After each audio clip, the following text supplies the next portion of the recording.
mga kababayan, si Boss Tax naman ay kapitbahay namin. Mayaman din to, actually. Big time din to. Kaya lang syempre mga kababayan, sumama po siya sa team namin para, ayun, para makatulong din sa mission natin.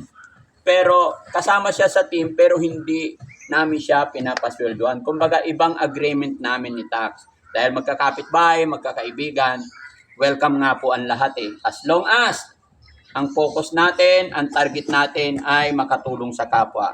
Pero Pasko, bibigyan din natin si Tax. Diba? May mga tayong mga kababayan na mga ibang biyahe namin, hindi siya kasama kasi may ibang pinagkakaabalahan.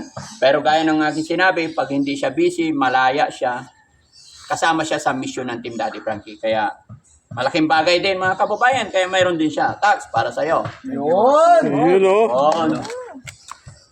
Maraming salamat syempre sa hindi ko inaasahang Uy, huwag kang umiyak. Uy! Then medyo emotional ako kasi hindi ko kasi inaasahan ito eh. Ngayong December, ngayon lang may nagbigay sa akin kasi neto. Hindi, natuwa ako kaya medyo emotional ako eh. Salamat Daddy Frankie dahil dito. Kahit wala ito mga kababayan, masaya na ako na inadapt ako ng team. Inadapt ako ni Daddy Frankie. Isang karangalan sa akin na mapabilang sa team niya. Pasensya na kayo, hindi ako nagdadrama pero nabigla kasi ako dito. Hindi ko kasi inaasahan ito mga kababayan. Kaya pasalamat ako ng malaki siyempre kay Lord. Siyempre inuulit ko, nagpapasalamat ako dahil naging kaisa ako sa team nila. Siyempre, isa rin ako nangangarap na someday masundan ko yung yapak ni Daddy Frankie. Kaya sa lahat ng mga sumusuporta sa amin, sa lahat ng nagmamahal kay Daddy Frankie, salamat din dahil minahal niyo ako. Hindi man ako naging perfecto na kasama nila, pero gagawin ko yung lahat para mas makatulong din ako sa kanila sa pamamagitan ng pag-scout ko para mas marami pa pong matulungan si Daddy Frankie. Daddy Frankie, emotional ako, hindi ako nagdadrama. Nabigla talaga ako rito.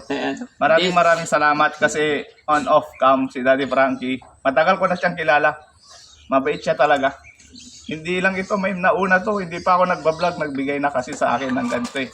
Nakaibigan niya lang ako, pero alam niyo yun, I'm really appreciated dahil dito. Hindi ko talaga tinaasahan, mga kababayan. Thank you. Thank you, boss. Deserve natin lahat yan, Salamat men. po. Deserve natin.